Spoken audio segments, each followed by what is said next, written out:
Sa kabilang banda naman, emosyonal na naglabas si Eman Bacosa ng kanyang saloobin at mariing tinanggi na hindi niya kayang kalabanin ang kapatid niya.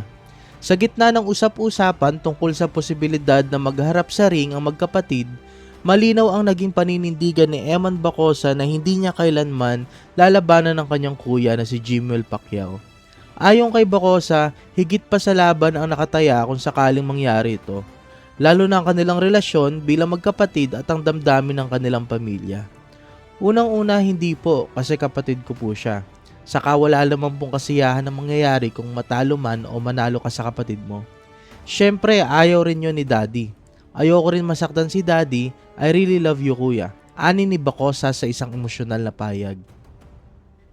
Dagdag pa niya, para sa kanya walang tunay na panalo sa ganitong sitwasyon. Kahit sino pa ang manalo siguradong may masasaktan. Hindi lang sa physical kundi pati sa emosyon.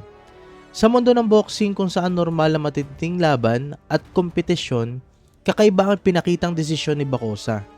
Ipinakita niya na hindi lahat ng laban ay kailangan tanggapin lalo na kung pamilya na ang sangkot.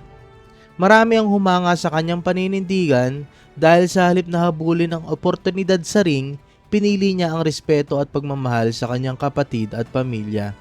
Sa panahon kung saan kadalasan ay pera at kasikatan na nangingibabaw, isang paalala ang pahayag ni Bacosa na may bagay na hindi kayang tapatan ng anumang premyo. At iyon ay ang tunay na halaga ng pamilya. Sa uli, pinatunayan ni Bacosa na ang pagiging mandirigma ay hindi lang nasusukat sa lakas ng suntok, kundi sa lakas ng puso. Para maging updated sa mga sports news and events, basketball, boxing, esports at kung ano paman, huwag kalimutang i-follow ang Sports Balita International sa ating Facebook at YouTube page para laging updated sa mundo ng palakasan.